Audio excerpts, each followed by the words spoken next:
Buenas noches a todas, a todos. Muchas gracias por su asistencia, por su presencia en esta segunda sesión, después de un receso que tuvimos, ¿no?, la semana pasada por actividades propias de la Escuela Judicial Electoral, la Feria del Libro virtual, que espero que hayan tenido oportunidad de participar o por lo menos de ver algunas de las actividades que tuvimos, presentaciones de libros, mesas redondas, ¿no? Y bueno, todo con el fin de, pues, promover algunas cuestiones relativas a la democracia, al derecho electoral, etcétera, ¿no? Y bueno, a eso atendió este break que tuvimos, ¿no? Bueno, vamos a retomar algunas cosas relativas a la hermenéutica y a la interpretación. Y voy a empezar planteando una problemática.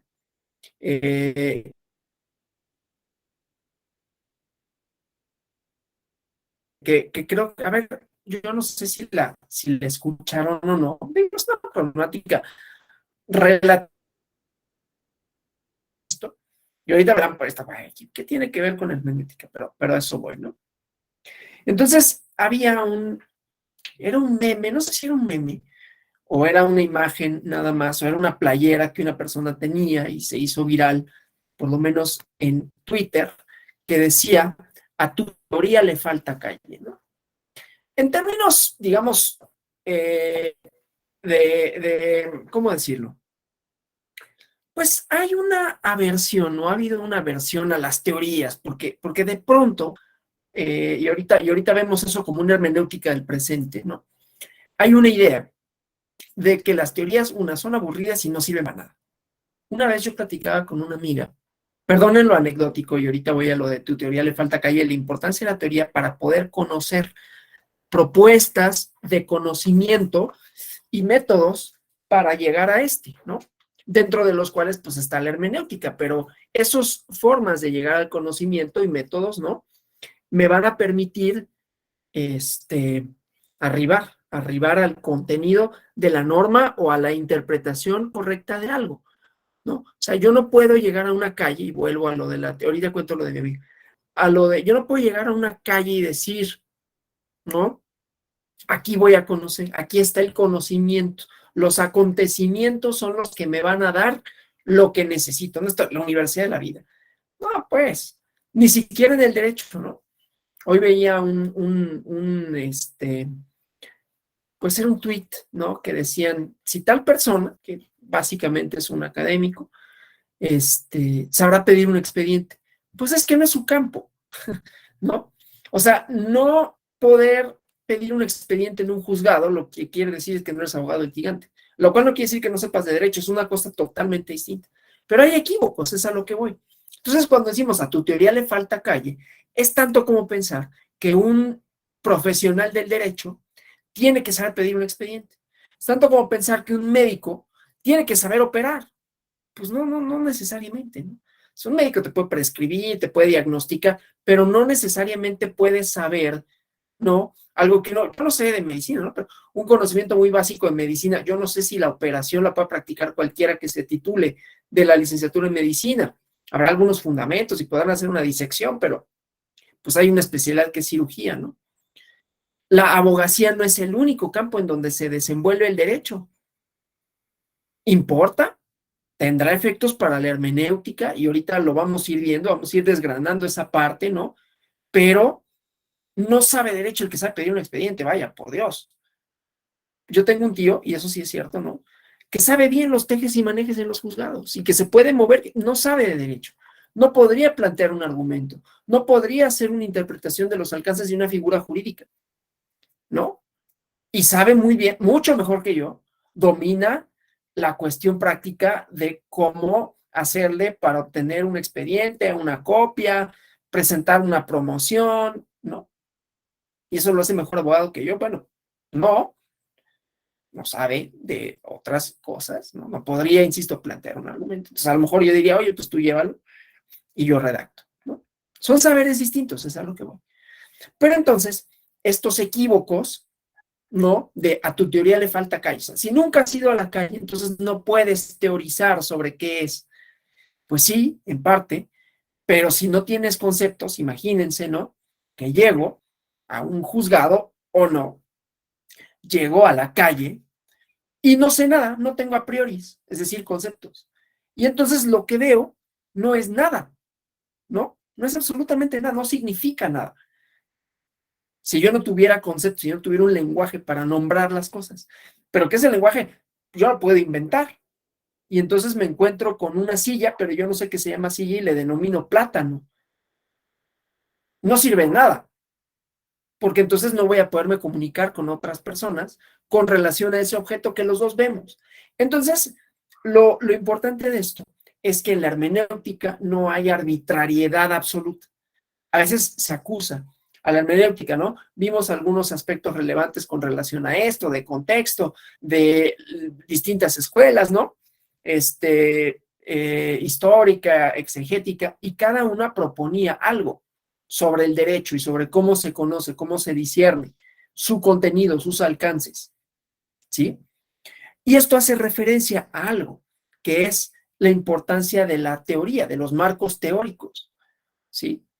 Que pueden ser conceptos generales que tratan de abstraer para que podamos ir a la realidad y entonces, pues, conocerla a partir de una serie de elementos previos, ¿sí? Claro, hay una relación necesaria, tampoco puedo, todo se me ocurrió en la cabeza y entonces cuando llego, pues ya sé todo lo que voy a ver. No, no, ya leí todos los libros de teoría del proceso, yo no he leído ni uno, ¿eh? Salvo en la carrera me dieron de Cipriano Gómez Lara y luego el otro ya no me acuerdo cuál era el otro. La verdad, yo no soy alguien que le interese mucho los procedimientos, en ese sentido de teoría general del proceso, me interesan otras cosas. Pero bueno, eso no va a hacer que cuando llegue al juzgado, ya sé cuáles son las partes que integran una demanda, la voy a poder redactar y voy a ganar un juicio. Pues no, no son esos, pero de pronto en nuestra relación con el entorno tenemos, y eso ha configurado una hermenéutica del presente, tenemos la noción de que lo que importa es el saber práctico, ¿sí? Donde la teoría es, si no irrelevante, por lo menos sí innecesaria en la mayoría de los casos. Cosa que es totalmente falsa, por esto que estaba diciendo. Y ahorita voy a poner unos ejemplos que no son solamente jurídicos, aunque aterrizaremos desde luego en lo jurídico, ¿no? Para ver cómo esto, los círculos hermenéuticos, los círculos hermenéuticos, los referentes hermenéuticos son de diversa índole, se vinculan con teorías que se vinculan con momentos específicos de cómo se entendían las cosas en un momento. Y eso cristaliza en figuras jurídicas. ¿Por qué una determinada figura jurídica existe? ¿Por qué no existe? ¿A qué hace referencia? ¿Sí? Y con ello, entonces vamos a ver que, y esto ya lo había expresado, ¿no? El día que fue, el último día fue creo que miércoles, ¿no? De la semana antepasada, decíamos, ¿no? Las figuras jurídicas dan cuenta de momentos sociales específicos. Nos dicen cosas de esto. Bueno, algunas escuelas proponían eso. Hoy ya de manera más metodológica veremos, bueno, cómo todas estas propuestas cristalizan en lo que vamos a entender. Pero entonces necesitamos una serie de referentes previos que nos expliquen algo, ¿no? Son explicaciones sobre qué es algo. Toda hermenéutica, sea del derecho, sea hermenéutica de los textos, ya lo veremos, ¿no? Cualquier cuestión que implique la interpretación de algo va a necesitar de una serie de conceptos, de ideas previas, ¿no? Tengo aquí, esta presentación no es para esta clase, pero la voy a compartir nada más para efectos de mostrar algo, ¿no? Y desgraciadamente digo que no es para esta clase porque para la clase de hoy no tengo presentación, aunque hubiera querido tener presentación, pero hubo unos elementos ahí de incertidumbre, vamos a decirlo, que me impidieron hacer la presentación. Y por incertidumbre quiero decir que la plantilla que me mandaron para hacer las presentaciones no solo no me gusta, sino que me resulta poco amigable para lo que busco. Pero bueno, no importa, me adapto, ¿no? El chiste es que no me dio tiempo de hacer presentación, pero quiero mostrar esta, hablando de interpretaciones. Ya habíamos hablado de interpretaciones en el arte, ¿no? Interpretaciones de el contenido. Si yo no tuviera ningún conocimiento previo de esto, ni quién la pintó, ni cuándo la pintó, ni por qué la pintó, ni a qué hace referencia, yo no veo nada. Puedo ver algo que me gusta o no estéticamente, ¿no? Pues no sé, para quien tenga alguna referencia, pues como que en Los Simpson una vez vi algo parecido para quienes les gusta, ¿no? Cuando Margo y Homero se la imagina y ve algo parecido a esto, ¿no? Solo que con la cara de Margo en lugar de ella. Bueno, es Venus, ¿no? El nacimiento de Venus. Y entonces hay toda una referencia al mito, ¿no? De cómo nació en el mar, porque los genitales que se los cortaron y los echaron al mar, y entonces de la espuma del mar surgió Venus. Y la pinta Sandro Botticelli en un momento específico en donde la pintura tenía no solo estos elementos que hacen referencia tanto a la cuestión, pues era un renacentista, ¿no? Y recuerden que el Renacimiento en muy buena medida retoma a los griegos posterior al oscurantismo, ¿no? Que no era tan oscuro tampoco, ¿no? Pero en donde el arte era más bien sacro, ¿no? Y vemos como las imágenes del arte sacro, pues son bien, pues, no está como estos colores, ¿no? No hacen referencia sino a la creación, a mitos, pues, propios de la religión. Y aquí es un mito, de los griegos, ¿no? Con una representación pictórica distinta. Bueno, eso. Sin esos elementos hermenéuticos que me van a permitir dar una interpretación, quién, por qué y qué pinto, son elementos tanto teóricos como metodológicos, ¿no? Claro, yo no tengo los conocimientos necesarios de teoría de la pintura para poder decir mucho, pero sí otros elementos en donde decimos, ok, ¿cuál es el discurso detrás de esto, no? ¿Cuál es el momento histórico? ¿Quién lo hace y por qué? Entonces, porque una de las críticas que se le hace de pronto a la hermenéutica es la arbitrariedad, ¿no? Y lo vimos, la escuela exegética, ¿no? Era, bueno, hay que limitar la posibilidad de que el juzgador haga lo que quiera. Cuando interpretamos, claro, siempre se corre el riesgo de decir, híjole, estás viendo lo que tú quieres ver. Ya iremos a algunos ejemplos concretos de esto, ¿no? Voy a dejar de compartir porque solo me interesaba para esos efectos. Pero tenemos otras sorpresas, digamos, para la clase de hoy, que yo espero que la hagan por lo menos interesante y que vayamos viendo cómo importan los referentes. Referentes, insisto, teóricos, pero no solo es la teoría, desde luego, ¿no? No solo es aquellos conceptos que nos dicen qué es una cosa, sino también cómo se accede a esa cosa, cómo lo conocemos. Entonces, vamos a tener tres problemas a la hora de hablar de la hermenéutica. Tenemos un problema ontológico.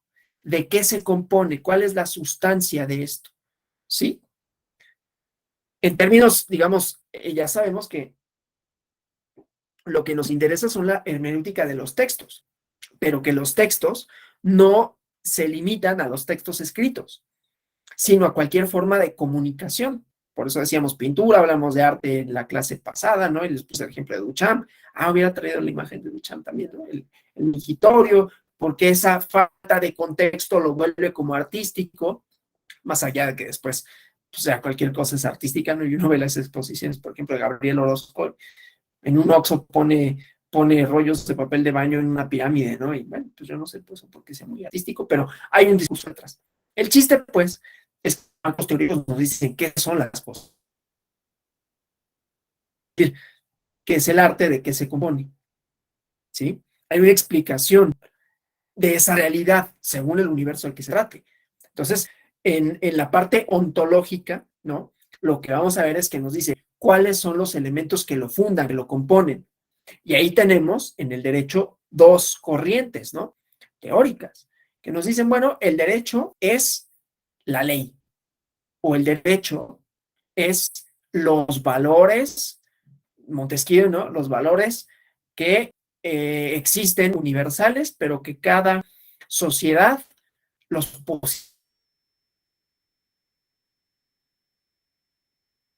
positiviza de una manera distinta, pero parte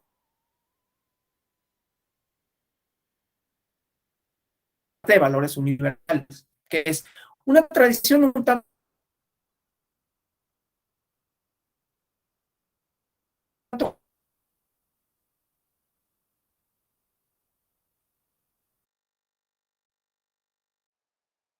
Yo no estoy diciendo que lo compartas, estoy diciendo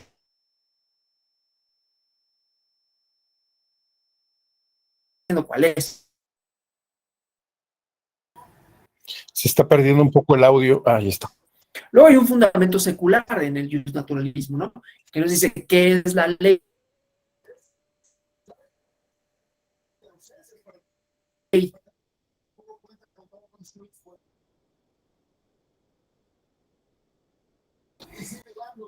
Como que se ¿Se está congela fallando el audio? la imagen y el audio. No sé si los demás están viendo también lo mismo que yo. Te está fallando un poco, amigo. Sí, sí, luego tengo problemas. Voy a moverme. Segunda más. Ya voy. Es que aquí tengo que ponerme en otro lugar. Nada más dejen porque ahora tengo que encender la luz. Denme un segundo.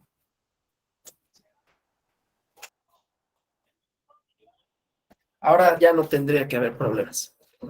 Porque estoy en otro lugar más cerca del módem y esto es una lata que últimamente me ha sucedido. Bueno, entonces decía, una corriente justnaturalista que hace referencia a un elemento religioso para determinar la ontología, cuál es la sustancia, de dónde viene, qué es lo que lo compone, y un elemento racional, ¿no? En la ontología secular del justnaturalismo. La ley proviene de la razón y nos podemos pelear sobre qué significa la razón, cuáles son sus elementos. Entonces, ese es lo siguiente, el elemento ontológico y el elemento epistemológico, cómo lo conocemos, cómo conocemos eso que lo funda, cómo conocemos eso que es real, que la realidad del derecho será los valores, será el texto de la ley, dependiendo de qué entendamos como derecho, por eso es que necesitamos una teoría, ¿sí? Y la teoría nos va a dar la respuesta a qué es y cuál es su contenido, ¿sí? Y en cada una de estas vamos a tener una respuesta. Por eso las escuelas que vimos en la clase anterior daban una respuesta de qué es el derecho y con ello cómo conocemos eso que es el derecho, ¿sí? Y algunos de los problemas de lo jurídico, ¿no? La escuela sociológica, perdón, la escuela del realismo norteamericano, por ejemplo, decía, pues el derecho es la resolución de las controversias que hacen los jueces, porque el texto de la ley solo plantea hipótesis, pero no se concretan sino hasta que alguien hace uso de esas hipótesis y plantea una controversia y la resolución de esa controversia, eso es el derecho, ¿sí? Ahí hay un elemento ontológico, que es cuál es su sustancia, y hay un elemento, ¿cómo se llama? Metodológico, y hay un elemento, se me fue ahorita la otra que les, epistemológico, ¿no? Cómo discernimos que esto es lo que es, a diferencia de otra cosa, ¿sí? Cómo llegamos al conocimiento verdadero de aquello que es lo jurídico y lo separamos de lo que no es jurídico, ¿sí?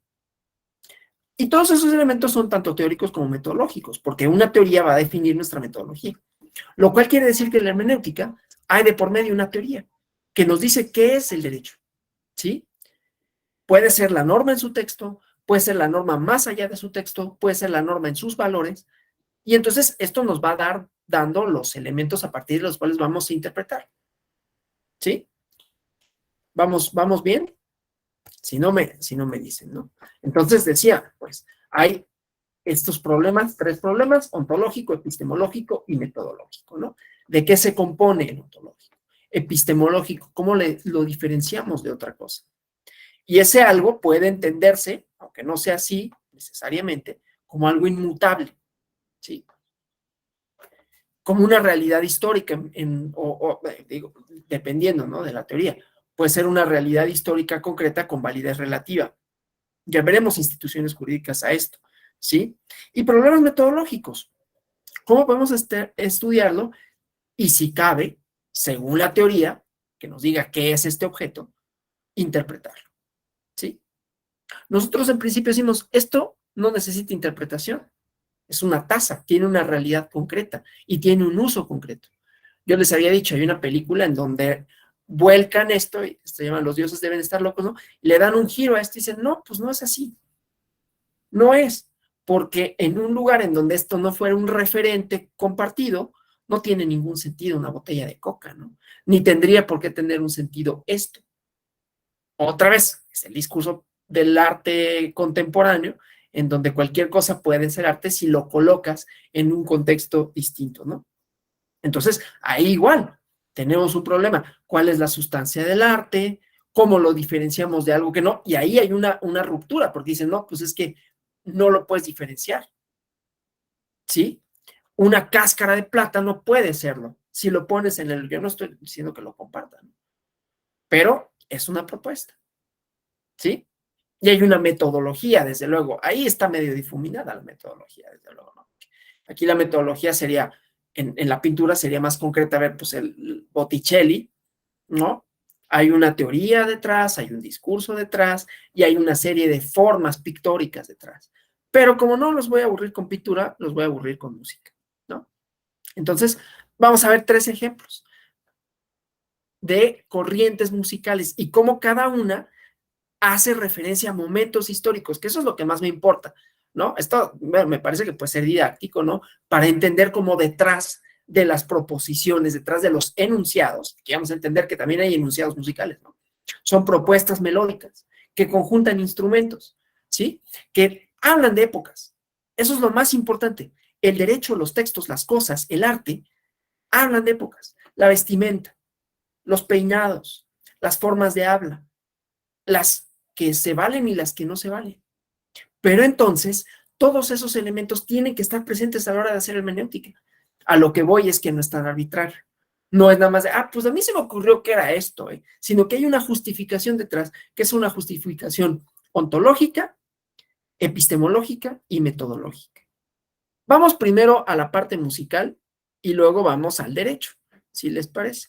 Entonces les voy a poner, son fragmentos, ¿no? Tampoco crean que les van a dar aquí, vamos a basarnos la clase escuchando, digo, estaría padre, ¿no? Pero en realidad nada más es una propuesta para diferenciar cosas y que permita, si tengo elementos de discernimiento, entonces puedo saber qué es una cosa con otra con relación a un modelo histórico, a un modelo concreto, conceptual, intelectual, que me permite decir, mira, esta es la diferencia, voy a poner 3 autores, Bach, Mozart y Beethoven, y 3 periodos musicales, barroco, clasicismo y romanticismo. Y solo vamos a ir de cada uno menos de un minuto, ¿no? No es la intención así como hablar de esto, salvo para esos efectos, digamos, un tanto cuanto me parecen a mí, que pueden resultar pedagógicos en ese sentido, ¿no? Entonces déjenme ponerles aquí Bach y solo un pedacito, ¿no? Denme un segundo, díganme si se escucha, por favor, y ahí va. Vamos, lo voy a adelantar tantito. Ay, permítanme. Cometí un error, permítanme.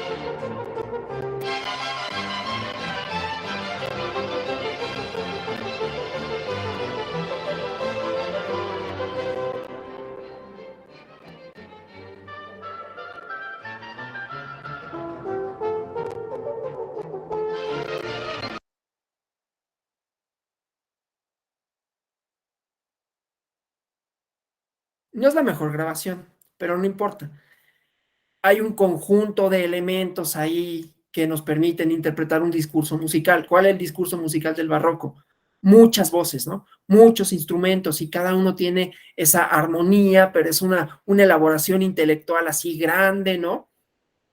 Vamos a Bach, que diga, vamos a Mozart para ver una diferencia. Pero más o menos, o sea, lo que escuchamos era instrumentos, cada uno tenía como una armonía, ¿no? Cada uno tenía una voz, iban por una tesitura, ¿no?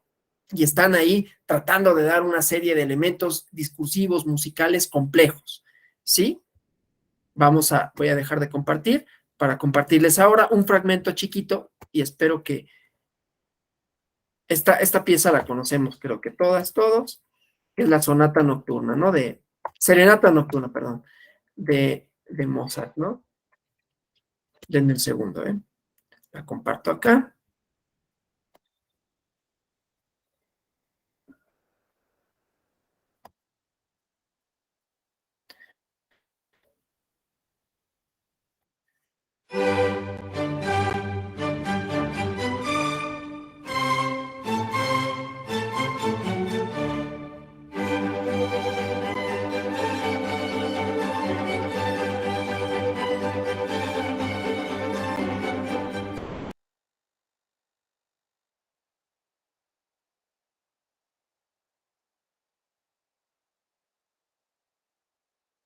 Ahí hay otro discurso musical. Ya no son todas las florituras, todo eso, ¿no? Empieza más o menos sencillo. Digo, yo no lo puedo interpretar, desde luego, ¿no? Pero empieza más o menos sencillo, todos los instrumentos tocando una misma melodía y luego un acompañamiento. Ta, ta, tarara, ta, tarara, ta, tarara, tarara, y atrás nada más escuchamos como un fondo que es el mismo, ¿no? Que marca una pauta. Bueno, hasta ahí más o menos, ¿no? Y vamos a uno último, y ya para hablar de estas diferencias entre una cosa y otra. Entonces, déjenme, digo, entiendo que hay algunas dificultades así como técnicas, ¿no? Para que se escuche con la mayor nitidez. Lo que me interesa sobre todo es el ejemplo, ¿no? Más allá de, permítanme, más allá de esto, mostrar cómo entonces, ay, permítanme, cómo hay diferencias, decía, teóricas, metodológicas y epistemológicas, ¿no? Ahí va.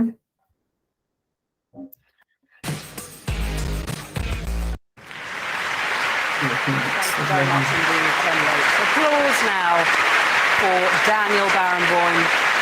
Barenboim joining the players of his West Eastern Divan Orchestra for Beethoven's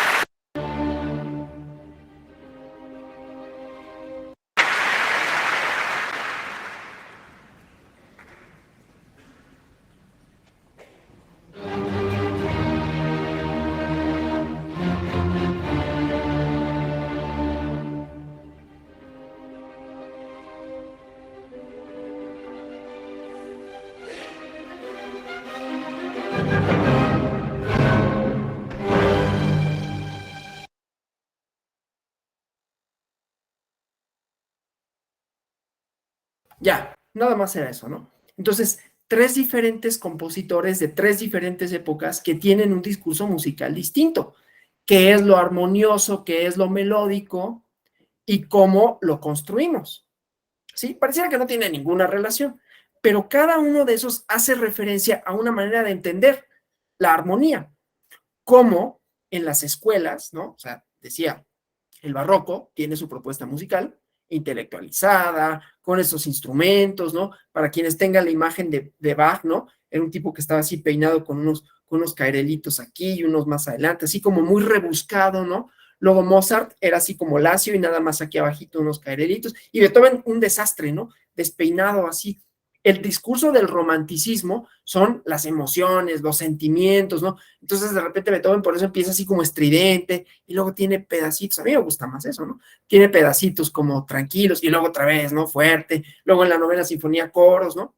Entonces, eso no solo habla, obviamente, de la intención, en este caso, del compositor, como si fuera la intención del legislador, sino de la época en la que se enmarca, que eso es lo más importante y eso es lo más interesante, como Botticelli, ¿no? Como puede ser Van Gogh, aquí tengo un portavasos de una pintura muy famosa, ¿no?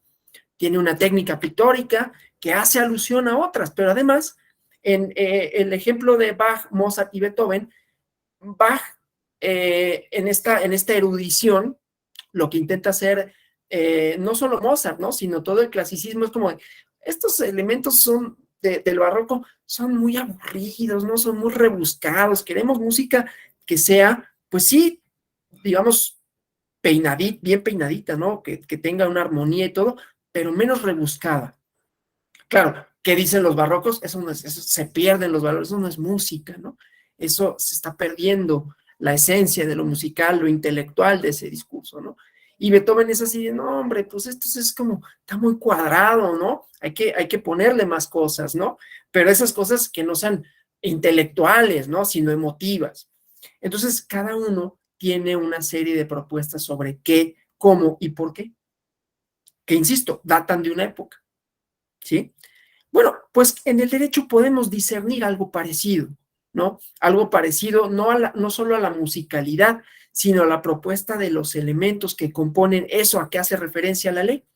Pero cada uno de esos hace referencia no solo a escuelas, sino a historia, ¿no? O sea, momentos históricos en donde las instituciones jurídicas han tenido diversos significados.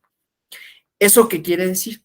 Que con la metodología hermenéutica lo que vamos a tener no son únicamente la cuestión interpretativa sintáctica, esa es una técnica, ya la veremos, sino que vamos a tener que necesariamente introducir elementos contextuales, ¿no? Que nos permitan saber qué es lo que en un momento determinado hace referencia el derecho en su contenido, en su discurso, en sus instituciones, ¿sí? Entonces, la denominada, a mí no me gusta mucho decirle así, pero la denominada ciencia jurídica occidental ha elaborado, ¿no? Listados variados de criterios para interpretar las normas. Ya decía, gramatical, la intención del legislador, el fin de la ley, el contexto, la realidad social, los antecedentes legislativos. Esta multiplicidad genera problemas, ¿no? Que ante un caso concreto, distintos criterios pueden ofrecer distintas versiones de un significado y hay que establecer cuál es el significado correcto, porque si no, pues es arbitrio o arbitrario, ¿sí? Desde luego, el riesgo desaparece y por eso es importante la metodología, ¿no? Con una jerarquía entre criterios que para el caso del derecho estableciera los pasos exigibles para quien aplica la norma, ¿sí? Ya vimos algunas de las escuelas y cuándo la libre interpretación podía hacerse, ¿no? Ante la insuficiencia de la ley, ¿no? Pero entonces pareciera que hay diversos tipos de interpretación a disposición del jurista y este es quien escoge el método conducente al mejor derecho, ¿no? Una metodología más o menos ecléctica, ¿no? En donde, pues, no hay procedimientos que en sí mismos sean mejores o peores, ¿no? Sino que la calidad depende del resultado al que lleven un caso en concreto, ¿sí? Claro, hay escepticismo a esta metodología, sobre todo, y ya vieron, ¿no? Del positivismo, los positivistas del siglo XX, del siglo XIX, perdón, que dicen mejor una aplicación mecánica de las leyes a esto. Lo vimos, por ejemplo, en la cuestión relativa a la prisión preventiva oficiosa. Había escuelas ahí, ¿no? Había dos problemas fundamentalmente, ¿no? Pero los dos hacen referencia a qué es el derecho, cuál es su fundamento, o sea, su ontología, cómo conocemos el derecho y cómo lo aplicamos. Hay un siguiente problema que es quién lo aplica o quién decide sobre si esto puede ser o no, que ese es otro problema también teórico y ahorita vamos a ese. Pero entonces, ¿qué veíamos? Posiciones enfrentadas, ¿no? Con relación a si podemos o no declarar la constitucionalidad o inconstitucionalidad de una norma constitucional. Y ahí de suyo hay un problema de la jerarquía normativa, ¿no? Y el problema teórico aparentemente es sencillo. Si nosotros entendiésemos que la jerarquía normativa es un ejercicio hermenéutico, ¿no? O sea, es una metodología para discernir si el contenido de un enunciado, y a eso iba con el ejemplo musical, no crean que nada más lo puse para, ahorita voy a eso. Si el contenido del enunciado en la prisión preventiva oficiosa puede ser sujeto, puede ser objeto, más que sujeto, puede ser objeto de control constitucional por unos sujetos denominados ministros de la Corte. Recuerden que dentro de los criterios de clasificación de la interpretación estaba los criterios de según el intérprete, ¿no? Y había una interpretación real, había una interpretación jurisdiccional, ¿no? Y la interpretación jurisdiccional, pues tiene una serie de efectos. Entonces, pueden o no, desde una teoría del orden normativo, hacer control de la Constitución, y hay las posiciones que dicen, bueno, hacen control convencional, ¿no? Ahí el otro problema es si constitucionalmente la norma los faculta para hacerlo o no, que ese es otro problema. Ahorita vamos con el problema teórico del derecho, ya después vamos al problema práctico de su aplicación, ¿sí? Pero entonces, en esa hermenéutica, ¿cuáles son los elementos que tenemos? El elemento teórico, la jerarquía normativa, ¿sí? Y entonces esa jerarquía normativa se presenta un estándar no solo de aplicación, sino de interpretación, ¿sí? Podemos o no declarar en este caso sería inconvencionalidad por la idea de la jerarquía normativa, ¿no? Yo no puedo declarar inconstitucional una norma constitucional haciendo control constitucional. Yo digo que sí, pero ahorita vamos a eso. Pero desde esa teoría de la jerarquía normativa, no, por eso importa la teoría, porque es lo que va a fundar, no mi pretensión, ¿no? Sino mi argumento, porque eso es lo que me va a decir que es el derecho, y eso es lo que me va a dar la metodología de cómo lo voy a interpretar, ¿sí? Entonces, si yo tengo, insisto, esta teoría de la jerarquía normativa, la idea de control constitucional, es simple y sencillamente, tiene que ser acorde a una norma de jerarquía superior, pero la norma de jerarquía superior, Pues es la norma de jerarquía superior. No la puedo confrontar con sí misma, según esta teoría. La podría confrontar con una de orden superior que serían los tratados internacionales, y ahí hay una interpretación del 133 constitucional. ¿Y cuál es el papel que tendrían los tratados y la Constitución? ¿Sí? Bueno, eso es una idea, una hermenéutica, ¿no? A partir de una serie de elementos teóricos que trazan una posible respuesta ante un problema concreto, y en donde me dicen qué es el derecho. Y no solo qué es el derecho, sino cómo se resuelve un problema de derecho, ¿sí? Porque ahí no necesariamente están diciendo que el derecho sean normas. Puede ser que el derecho sean valores, puede ser que el derecho sean principios, puede ser que el derecho sea producto histórico. Y no obstante, en la metodología para decidir un problema concreto, hacemos un control de constitucional a partir de una teoría que me dice hay una jerarquía normativa, ¿sí? Que establece una serie de parámetros. Y esa podría ser, de alguna forma, la teoría más aceptada. Pero vamos a ponernos creativos, ¿no? Claro, ese es un problema. Pero por eso es que es importante la teoría. Por eso es que es importante elaborar una serie de conceptos para justificar mis porqués. Y por eso la hermenéutica no es tan arbitraria como decir, bueno, yo le atribuyo el significado que quiero, ¿no? De repente, para quienes les interese más esto, creo que ya lo había comentado, pero no sé si fue aquí. Hubo en 2019, antes de la pandemia, unas masterclass, que ahí están en la página de YouTube de la Escuela Judicial Electoral. Y hubo una entre Manuel Atienza y García Amado, ¿no? García Amado, un positivista, ¿no? Que siempre dice el derecho es la norma y para hacer control, para resolver problemas tenemos que acudir a la norma. Y Manuel Atienza es más de principios, ¿no? Una idea de Robert Alexi, etcétera, ¿no? En donde no necesariamente la norma agota todo el contenido de lo que es el derecho y se puede discernir, se pueden establecer principios. ¿Y qué es lo que dice Ruiz Manero? Lo que pasa es que, pero Ruiz Manero, García Amado, es que me confundo porque hay un libro que se llama Las piezas del derecho de Manuel Atienza, que lo escribe junto con Ruiz Manero, y entonces confundo los nombres, pero García Amado. Entonces dice García Amado, lo que pasa es que, ¿cuál es el problema con los principios? Pues que los acomodas al gusto, ¿no? Que siempre puedes sacar un principio. Voy a poner un ejemplo, y ahorita vuelvo a lo de la teoría del derecho. Esto fue un ejemplo y es una cosa hermenéutica, ¿no? El Tribunal Constitucional de Colombia se pronunció con relación a la pesca deportiva, y lo prohibieron, dijeron es inconstitucional. ¿Qué decían los positivistas? ¿Qué dicen los positivistas? Es una aberración. Pues es que, ¿de dónde sacas que es inconstitucional? ¿Por qué es inconstitucional? No hay un fundamento de orden normativo, pero te sacaste de la manga un principio, que el principio ¿cuál es? Pues el que se me ocurra, el medio ambiente. No está explicitado, pero claro, entonces el medio ambiente puede significar lo que sea, lo que quiere el juzgador que signifique, pero no están así. Y ahorita vamos a ver. Ahorita lo voy a dejar como un pendiente, ¿no? Solo digo para un problema metodológico, un problema ontológico y un problema epistemológico, con esos tres niveles, todos los cuales se resuelven de una forma o de otra, según la teoría a la que uno se adscriba.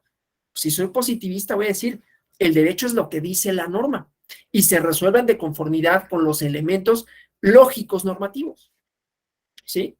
Con una metodología que es la metodología del análisis lógico de los argumentos. La otra que dirá, no, el derecho no son solo normas, son principios, son momentos históricos, son valores, son discursos, ¿no? Y entonces, estos no necesariamente son evidentes. ¿Cómo lo hago? Y entonces ahí tenemos distintas técnicas de interpretación, que es lo que vamos a ver, ¿no? Y ya depende de cada escuela. Y regreso al problema de la prisión preventiva oficiosa para hablar de la teoría del derecho, porque ¿cómo lo hago? El método está vinculado con lo teórico. A tu teoría le falta calle. No, la teoría y la calle son dos caras de la misma moneda, ¿sí? Sin teoría no puedo tener calle, sin calle no puedo tener teoría. Entonces, en el caso del problema práctico, problema de la calle, la prisión preventiva oficiosa, problema del derecho, ¿puedo controlarlo constitucionalmente o no? ¿Qué me dice la teoría de la jerarquía normativa y la metodología? No puedo. Podrá ser control convencional, pero ahí tengo otro problema de interpretación de los alcances del 133. Y en todo caso, dejo de lado el problema de si la Corte puede hacerlo o no. Ese es otro problema, ¿no? Ese ahorita vamos a obviarlo, porque me interesa sobre todo el problema metodológico y teórico. Bueno, vuelvo a la música. ¿Cuál es el elemento que sí tiene de constante Bach, Mozart y Beethoven? La armonía. Diferentes formas de alcanzar la armonía, ¿no? Con florituras, con un discurso intelectualizante, ¿no? Con voces, con instrumentos que van a diferente velocidad, ¿no? O algo más pautado, más racional, más fácil relativamente de escuchar, ¿no? O algo más loco, ¿no? Que tenga como muchos elementos, ¿no? Muchos elementos, si pensamos en pintura, ¿no?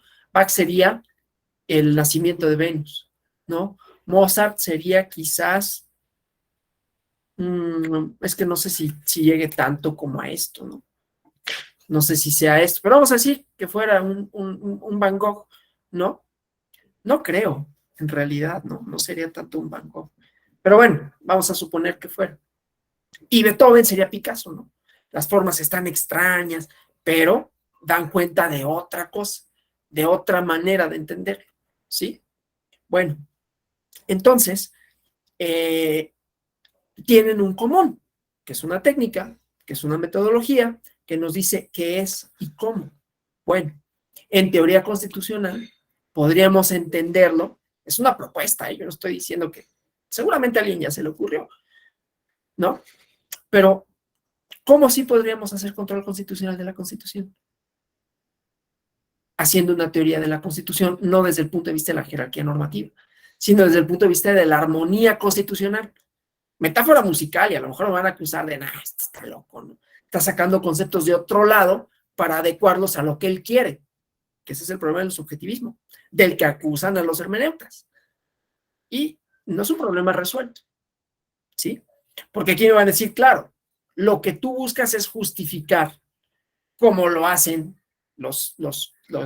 el arte contemporáneo, que cualquier cosa, que un mingitorio es arte.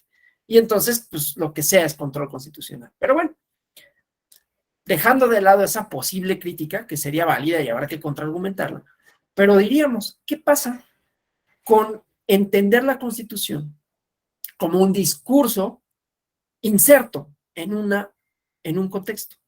¿Cuál es el contexto en el que se insertan las constituciones modernas? El contexto democrático, ¿no?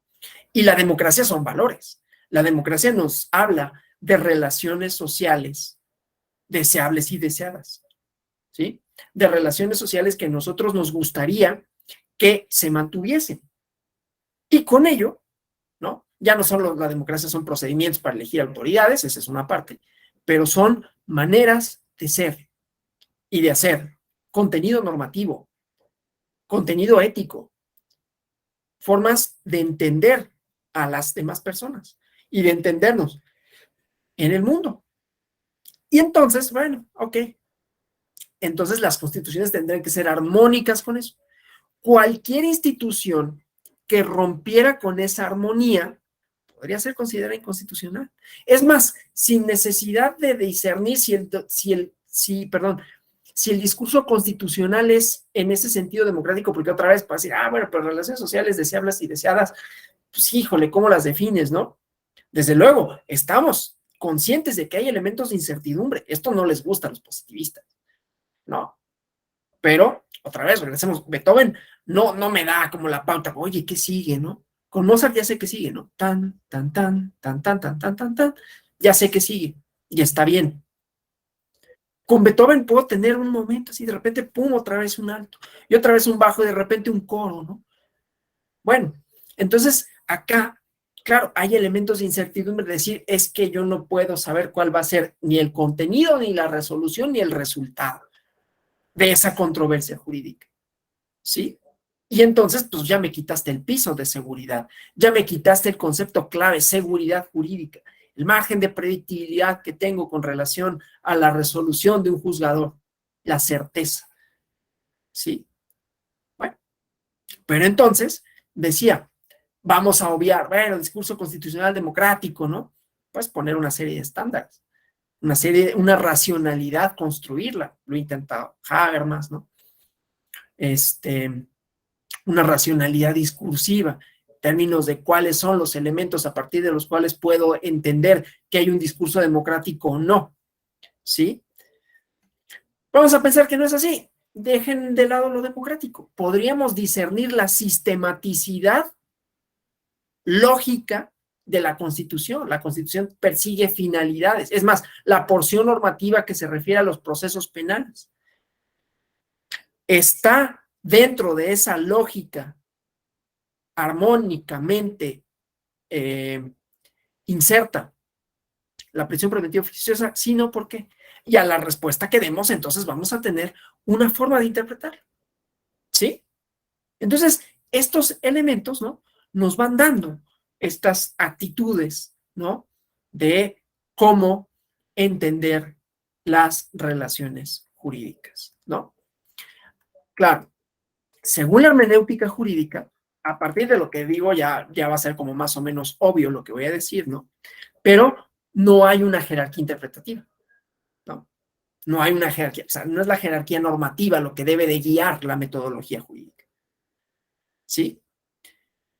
Entonces, es habitual entender que el motor intelectual más importante de esta teoría jurídica la desarrolló Hans-Georg Gadamer, ¿no?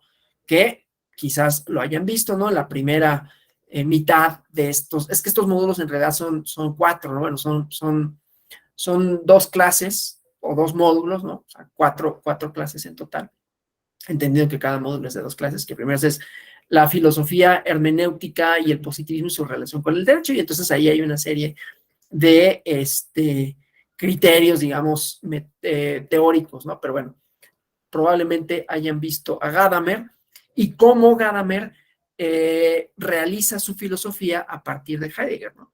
Las explicaciones de Gadamer sobre el carácter ontológico, el contenido de la interpretación, entendida como una fusión de horizontes, la implicación del sujeto que interpreta el asunto interpretado, ¿no? Implica que la hermenéutica jurídica no es una traslación de consideraciones metafísicas al ámbito jurídico, ¿no? O sea, hay una fundamentación, ¿no?, en donde los hermeneutas, perdón, se insertan en una serie de críticas al positivismo legalista y no conciben el derecho como una serie de reglas completamente perfiladas que el jurista, las y los juristas apliquen más o menos de manera automática, ¿no? Sino que en esta hermenéutica, ¿no?, hay una comprensión ontológica superadora de este modelo ontológico que describe el positivismo jurídico, en donde define la realidad previamente dada, ¿no? El derecho es la norma. Por eso decía que es un primer problema, es ontológico en el sentido de cuál es el contenido primigenio de esto, ¿no? Entonces, bueno, de acuerdo con esta teoría, el derecho es una actividad, es un saber que busca el sentido de ciertos actos humanos. No es el mero reflejo de un objeto previo delimitado por una voluntad ordenadora, que es lo que proclamaría la mentalidad legalista, ¿no?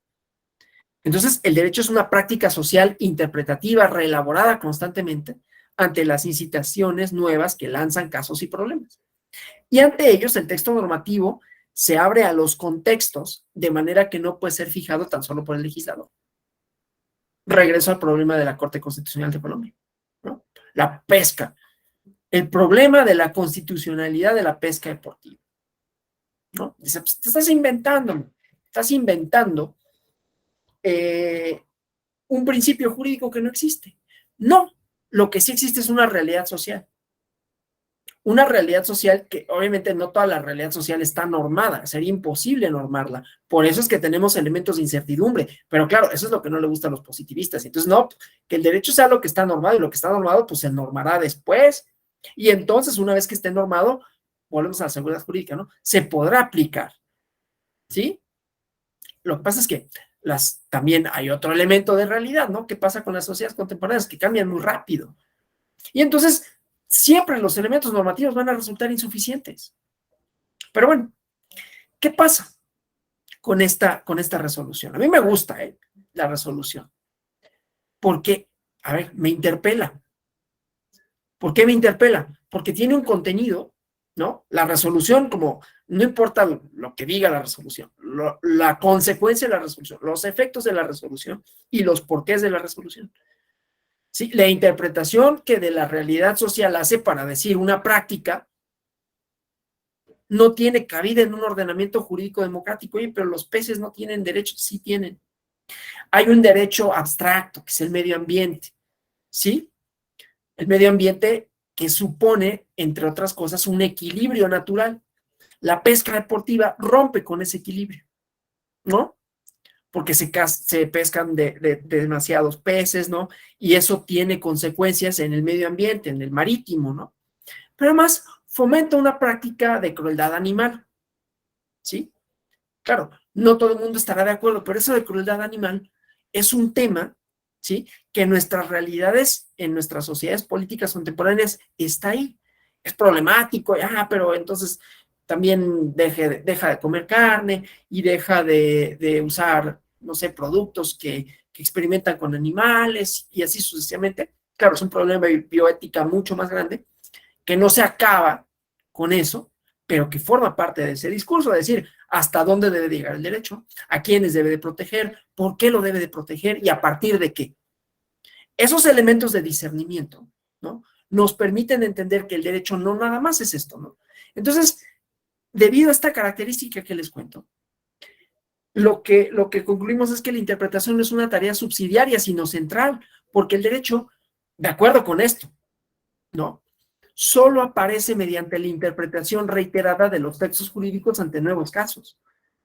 Entonces tenemos un elemento previo también, que es el insumo. ¿Quién pone el insumo? Pues el abogado, ¿no? El que lo hace valer. El que dice, oye, la prisión preventiva oficiosa, si yo fuera abogado, yo plantearía esa cuestión. A ver cómo me dicen que no es cierto. A ver cómo me dicen. Claro, se pueden ir por la fácil, lo digo con todo respeto, ¿no? De decir, mira, no me compete. No me compete porque, y eso ya es otra cosa que yo decía, es otro problema, que también es jurídico, de decir puede la corte o no, y el legislador permanente, ¿no? Y quién puede modificar la constitución y que si hay ahí una teoría democrática por medio. Pero yo como abogado plantearía, a ver, dime que no, si no te vas por esa parte de la incompetencia, si vas a entrar al fondo al estudio del fondo de la cuestión es, oye, yo te propongo que la Constitución no sea una jerarquía normativa, sino que sea un todo armónico, y esta institución rompe con esa armonía aún en el derecho penal. Aún en el derecho penal contenido en la Constitución que se compone de estos elementos. Y ahí hay un argumento que, insisto, está vinculado con una teoría, con una ontología, con una epistemología, que es el derecho, cuál es su esencia y cómo lo conocemos. ¿Sí? Entonces, es ahí donde el derecho, pues, es una cosa viva, ¿no? La ley, por lo tanto, no puede asegurar por sí misma su aplicación, ni siquiera recurriendo a los criterios interpretativos proporcionados por la ciencia jurídica. Hay riesgos, ya lo dije, ¿no? En la manera de entender el derecho. Hay quienes piensan que la interpretación es significado surgido pragmáticamente tras una disputa, ¿no? Entre posiciones diversas. ¿Sí? Una especie de dialéctica, ¿no? Entonces, surge después de esto el derecho. No hay ningún objeto previo, interpretable, independiente de las posiciones más o menos arbitrarias que sostienen los participantes en la controversia. Y entonces, al quedar disuelta, ¿no?, la interpretación en un juego inacabable de opiniones arbitrarias, pues el derecho sería una interpretación que triunfara en un momento dado. Y eso es lo que le critican luego a la hermenéutica, ¿no? Claro, ahorita vamos a ver que tampoco es así, que las reglas son flexibles, pero no tanto, ¿sí? Por eso la música, o sea, no deja de ser música, es más, no deja de ser música clásica, ¿no? Cada una con sus componentes, pero tanto Bach como Mozart como Beethoven compusieron música clásica, porque tienen una serie de elementos comunes que la diferencian de otros géneros, el que ustedes quieran, el pop, ¿sí? El rock and roll, o el rock, el metal, ¿no? O todos los subgéneros que gusten, ¿sí? Entonces, lo cierto es que en la hermenéutica no hay un desprecio del papel que las reglas desempeñan para determinar, entre comillas, el derecho, ¿no? O sea, si bien hay una distancia de la aplicación mecánica de las leyes, ¿no? También hay quienes dentro de la hermenéutica se distancian de la idea de la escuela realista norteamericana o de la escuela del derecho libre, ¿no? porque el derecho es creación judicial, ¿no? Es un derecho legal vivo, no es un producto de la decisión independiente del juez, o sea, se ciñe a reglas, y además, ¿no? En estas técnicas hermenéuticas, ¿no? No se trata de utilizar ideas como, y aquí hay otros elementos interesantes, ¿no? Porque, insisto, el problema epistemológico, es decir, ¿qué es el derecho? Entonces, ideas tales como la justicia social, ¿no?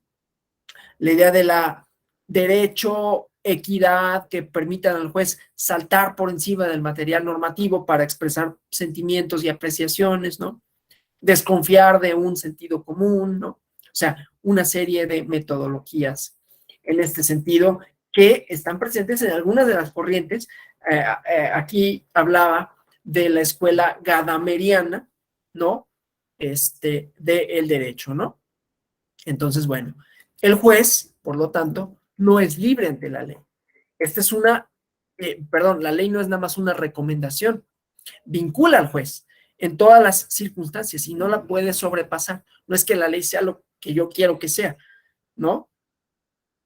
Lo que pasa es que la ley puede formar parte de un todo y ese todo hace referencia a elementos que están por fuera del texto normativo, ¿sí? Aquí el problema es decir, bueno, ¿y cuáles están fuera y cuáles no? Pero bueno, entonces hay una cierta inevitabilidad de las normas en los procesos de determinación del derecho, ¿no? Entonces, bueno, algunos teóricos defienden la idea de la seguridad jurídica, ¿no? Porque yo les decía, bueno, el problema es que me responderán algunos de dónde queda la seguridad jurídica si la interpretación es a contentillo, ¿no? Y ahorita vemos esta parte técnica. Entonces, claro, habrán escuchado ustedes la idea de la deconstrucción, ¿no? El deconstruccionismo radical que convierte la interpretación en actividades, pues, destructoras de la certeza del derecho, ¿no? O sea, el derecho necesitaría de preceptos de justicia estables, vinculantes para el intérprete. Por eso es que son necesarias las partes, como decía, tanto teóricas como metodológicas, ¿no? En este sentido, es como el análisis que hacíamos de la pintura o de la música.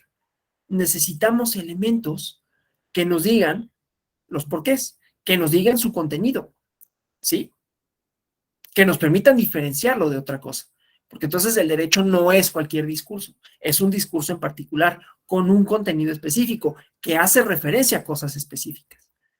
Y que para conocerlo, inclusive para interpretarlo y determinar su contenido, necesito ceñirme una serie de reglas, ¿no? Para acabar con esta arbitrariedad, ¿no? Entonces, hay preceptos de justicia, decía, estables, vinculantes, ¿no? Para quien interpreta. Y deben ser enunciados previos a la interpretación. Deben ser garantes de una interpretación correcta y que sea uniforme y válida para todas y todos, aunque pueda requerir una actualización crítica a la vista de circunstancias concretas. ¿Sí? Bueno, entonces esa parte, ¿no? Claro, hay diferencias entre lo que dice una regla, ¿no? Y su aplicación. No existiría la legislación ni el derecho si en cada interpretación se crea una regla nueva, ¿sí?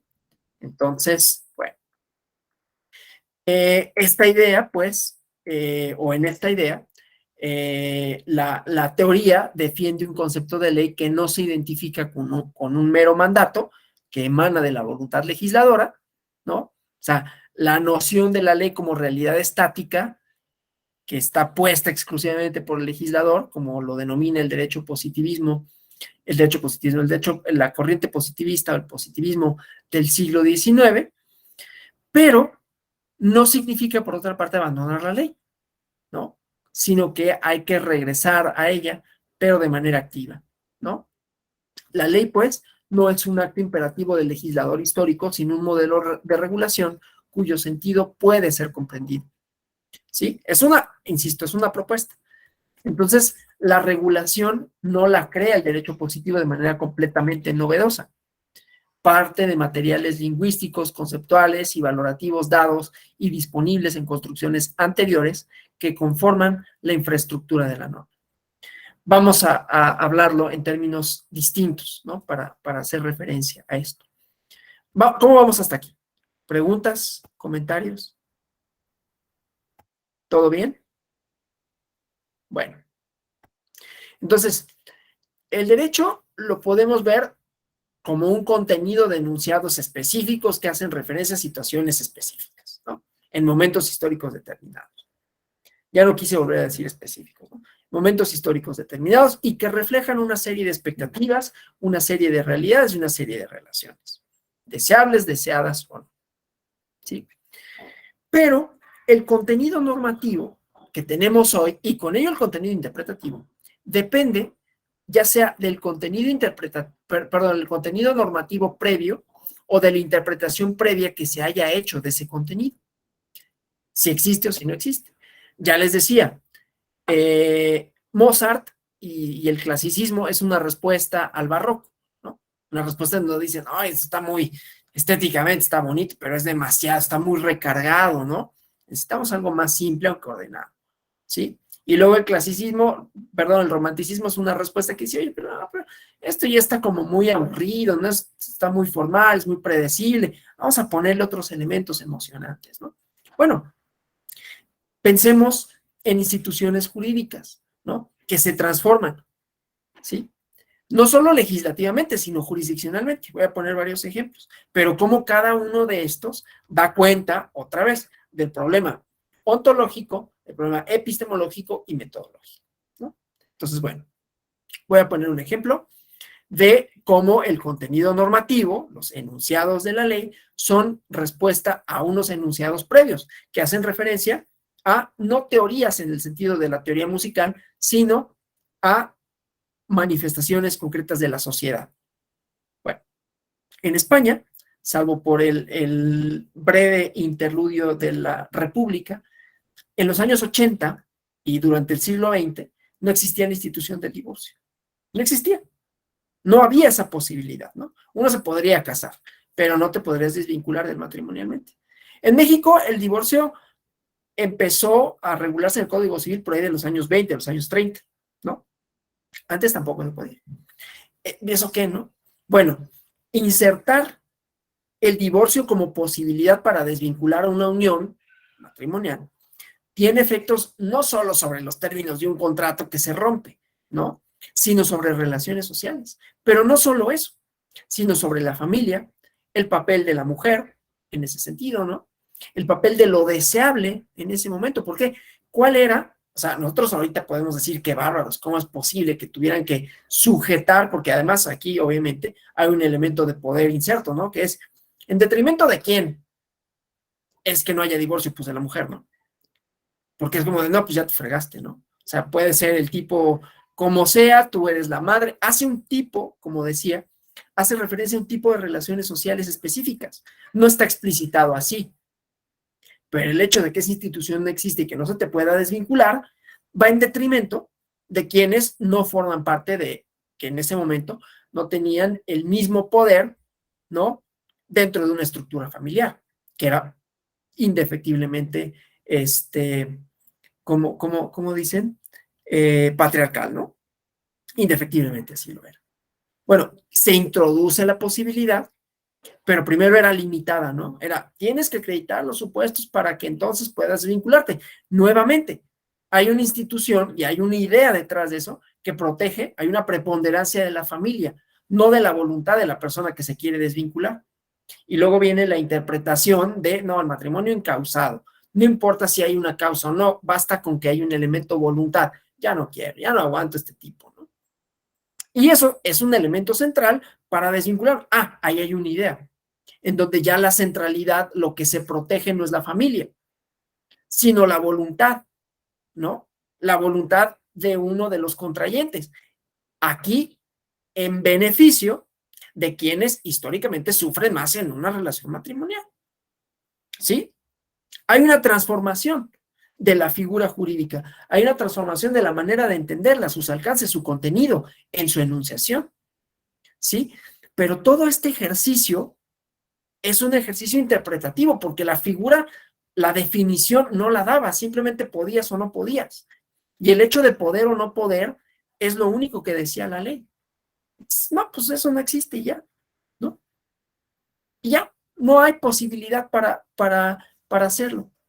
Pero insisto, en esa posibilidad o imposibilidad hay insertas otra serie de significados que no son necesariamente explícitos y que no son necesariamente jurídicos en sentido estricto, no están ahí. A lo mejor estaban en la exposición de motivos, pero ante la ausencia de la ley no están. O sea, si no hay una regulación del divorcio, la figura no existe, entonces, ¿cómo me voy a ir al texto de la ley para saber cómo puedo o no desvincularme cuando esa posibilidad no existe? ¿Me explico? No hay simplemente esa posibilidad, y el que no haya hace que la ley sea insuficiente para dar cuenta de esa otra problemática, ¿sí? Porque lo que está tratando de hacer es perpetuar una relación, perpetuar una institución, y además no solo perpetuar una relación en una institución, un tipo de relación legítima en un momento específico, porque desde luego, si no hay posibilidades de divorcio, olvídense de posibilidades de matrimoniarse por otros que no fueran hombre y mujer. Olvídense de esa posibilidad, ¿sí? ¿Qué me da los otros elementos interpretativos del contexto histórico? El contexto histórico a partir del cual voy a redefinir el alcance, y eso puede no estar necesariamente en la norma y puede no ser, por eso es la legislación, no es una camisa de fuerza, ¿sí? Pero sí es un faro orientador, porque entonces si voy a decir cuáles son los alcances de la misma, debo de tenerlo como referente, ¿no? No le voy a atribuir el significado que sea, pero sí puede ser transformado en sus alcances, en sus horizontes, ¿sí? Y eso permite, por ejemplo, que diga, bueno, pero ¿por qué el matrimonio, no? Y aquí hay otra vez posiciones, escuelas distintas, teorías del derecho insertas. ¿Por qué el matrimonio no podría hacerse extensivo a otros sujetos que no son hombre y mujer? No, porque bueno, la raíz etimológica del matrimonio, ¿no? Tiene, además de que tiene fundamentos religiosos, hace referencia a una finalidad que es la de conformar una familia, que es la de la procreación, ¿no? Y entonces si ese no es su objeto, pues entonces es otra cosa, pero no puede ser ni matrimonio ni familia, no se le puede dar ese reconocimiento, ¿no? Esa es una perspectiva, digamos, formalista, realista. El legislador cuando lo hizo tenía la voluntad de establecer esto. Y otra perspectiva sería de, bueno, la realidad es que tenemos ese horizonte normativo que nos dice hay una serie de relaciones sociales que se forman en donde hay una voluntad para contraer obligaciones y finalidades varias, porque entonces ya cambia nuestro concepto de familia, ¿no? La familia no solo sirve para perpetuar la especie, ¿no? Para que haya más niños en el mundo, sirve para establecer una relación que tiene otros significados, ¿no? ¿Sí? Esos son elementos de interpretación que desde luego no están en la norma. Y entonces ese es como parte del conflicto, ¿no? Bueno, hay entonces teorías de la ley teleológicas, ¿no? En donde la decisión jurídica, o sea, las finalidades, que era lo que decía, la familia tiene una finalidad o no, y estos son, insisto, son técnicas interpretativas, ¿no? Que nos van a dar cuenta de, o la fuente, el contenido, para qué sirve, cuáles son sus alcances y a partir de qué elementos redefino o no, cuáles son mis parámetros, ¿sí? Entonces, una técnica teleológica, las finalidades, ¿no? La decisión jurídica relaciona una norma general con un estado de cosas concreto. Esta relación no puede consistir en un silogismo sencillo porque una norma y una situación no son homogéneas. Entonces no puede dar cabida a la subsunción, ¿no? Hecho A, hecho B y resultado, ¿no? Entonces hay que igualarlos mediante procedimientos teleológicos que establecen tanto la finalidad de la norma como el principio jurídico que late en el supuesto de hecho, ¿sí? Que está ahí, está latente. Este razonamiento, perdón, solo es factible si la norma es un precepto dotado de un fin comparable analógicamente con el que aparece al caso. tenemos los problemas con la analogía porque ya sabemos, hay otras instituciones, como el derecho penal, ¿no? Que son de estricto derecho, en donde no puedo decir, bueno, esto se parece, ¿no? Aquí la interpretación no cabe, ¿sí? ¿No? O sea, ¿puede caber la interpretación en el derecho penal? Sí, cuando se trata de beneficiar a la persona, no cuando se trata de perjudicarla. Claro, ahí volvemos al debate, bueno, pues la prisión preventiva oficiosa lo perjudica, pero es una institución que está en la ley. Entonces ahí lo que habría que definir son sus alcances, su armonía, etcétera, ¿no? Pero bueno, el chiste es que para establecer la finalidad de la norma, ¿no? Habrá que ver los casos considerados fáciles, ¿no? Porque en ellos también se resuelve teleológicamente, ¿no? En los casos fáciles, en donde sería relativamente sencillo, hay esta diferenciación que hace Manuel Atienza en sus libros de argumentación. Los casos fáciles en donde está la subsunción. Supuesto A, bueno, supuesto normativo, situación concreta, se aplica la norma, ¿no? Aún ahí, también podría resolverse de manera teleológica la finalidad de la norma, ¿sí? ¿Cuál es, otra vez, ya decía yo, cuál es la relación deseable o deseada en un determinado momento? ¿Y por qué? ¿Sí? ¿Qué fines persigue la norma? Pero esos fines no son estáticos, ¿no? Son fines móviles, porque van de conformidad con los contextos históricos en que se inscriben. Entonces, podemos hacer un estudio científico, si quieren, histórico, metodológicamente hablando. A mí no me gusta decir científico, pero bueno, un estudio histórico en donde digamos, bueno, tiene sentido que en la España franquista no haya habido la posibilidad de divorcio, ¿no? Porque se inscriben en un contexto de un discurso jurídico en donde, pues definitivamente, ¿no? Hay un orden social que hace referencia a la familia como la institución sine qua non que debe de procurar el orden jurídico, ¿no? A partir de la cual se define todo lo demás, hasta el papel del hombre y de la mujer como parte de una familia, ¿no? Y la expectativa social, ¿no? Por eso digo, hay todos estos elementos de interpretación. La expectativa social en ese momento es, las personas se tienen que casar, ¿no? No es una pregunta, es entonces la finalidad de la norma es regular situaciones de hecho en donde hay una lógica social de por qué se hace. Y no solo por qué se hace, sino quiénes lo hacen y cómo lo hacen, ¿sí? O sea, cómo se vinculan matrimonialmente para una finalidad que es formar una familia, porque ese es el sentido común compartido. Tiene sentido, ¿no? Lo que pasa es que ahora la realidad es como, bueno, pues, no es esa la finalidad. ¿Por qué tienes una pareja? Pues no para tener hijos. Yo, por ejemplo, siempre pongo el ejemplo, ¿no? Pero yo me voy a casar y yo no voy a tener hijos, ¿no? Me voy a casar y me preguntas por qué, pues porque sí, ¿no? Pero no tiene esa misma finalidad. Entonces ya la finalidad de la institución matrimonial cambia. Y entonces el derecho adapta esa parte. Si no es adaptativo, no solo puede no ser eficaz, ¿no? Sino, o puede ser represivo, ¿no? Te constriñe, en España no permites el divorcio, ¿no? Entonces genera situaciones indeseadas, indeseables que pueden resolverse de otra manera, ¿no? Con violencia, como sea, ¿no? Pero entonces ya no estás reflejando la realidad social que lo circunda, ¿sí? Bueno, esa es la concepción teleológica, ya decía, ¿no? La finalidad, insisto, de una institución, de una definición, de una prohibición. ¿Por qué la prohibición? Y en esas, o sea, sí nos metemos en muchos problemas, no digo que no. Sí es problemático porque entonces las finalidades no necesariamente están explicitadas, ¿sí? Y no necesariamente están contenidas en la norma. Entonces tenemos que irnos a elementos extraños, elementos por fuera, ¿sí? ¿Sí me explico? Y esos elementos por fuera, pues siempre van a ser un problema, porque, insisto, nos van a decir, pues es que eso no es derecho.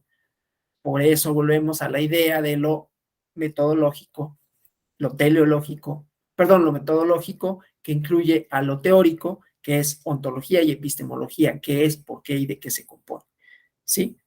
Y ahí volvemos, si el derecho son normas, pues entonces no, definitivamente no. Pero si el derecho también son principios, pero el derecho es un discurso y el derecho son enunciados que hacen referencia a una realidad social, entonces sí, ¿sí? Y esa es la técnica investigativa y la técnica metodológica que refiere la hermenéutica. Y decíamos, hay diferentes metodologías dentro de la hermenéutica, una de las cuales es esta que les digo, ¿no? ¿Cómo se llama? La teleológica, ¿no? La finalidad de la norma. ¿A qué hace referencia? ¿Para qué la norma? Bueno, ahora, si el significado legal no es una entidad creada plenamente por el legislador, tampoco el derecho puede ser obtenido mediante métodos puramente técnicos, ¿no? No es nada más la lógica jurídica. Su conocimiento, entonces, es un proceso más complejo, ¿sí? Entonces, no es la metodología tradicional. Hay una concepción de la interpretación ajena a los métodos usuales y centrada en el sentido de la norma, en la lógica material del asunto enjuiciado, ¿no? Entonces, esto nos lleva a la inexistencia de la jerarquía entre criterios interpretativos, ¿no? Sino la importancia de criterios extrajurídicos. ¿Qué es lo que, a ver, para decirlo en términos, es lo que he dicho todo esto, ¿no? Desde el otro día.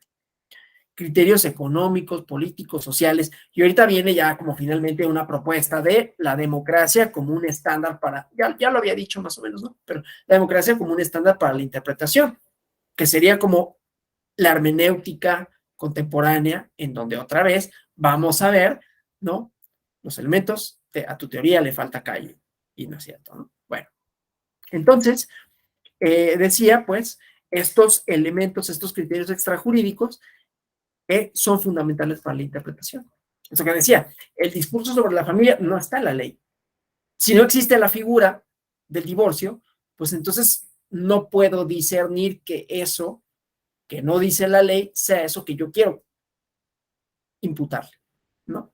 El hecho de que no existe una institución puede significar dos cosas, ¿no? La ausencia normativa. Puede ser, no es un problema jurídico, o puede ser, lo dejan así, lo dejan inobservado, para que no se pueda plantear una controversia, y entonces también lo no dicho se vuelve, ¿no? Tiene efectos en la realidad.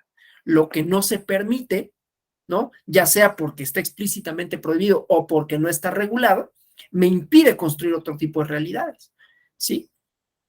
¿Sí? Y entonces, la formación del derecho, la conformación de los problemas jurídicos, ¿no? Son ajenos al derecho, aunque cristalicen ahí, ¿no? Alguien que solicita algo en términos jurídicos no es que tenga una exigencia de derecho, es que es el derecho el vehículo para crear para construir, para legitimar o para transformar una realidad que le insatisface, ¿no? ¿Sí? Bueno, entonces, pues, habría exigencias, por un lado, sociales, pero por otro lado, desde luego, exigencias propiamente jurídicas para justificar la decisión judicial. Y entonces tendríamos que construir inclusive un cierto derecho natural racional para la labor interpretativa, ¿no?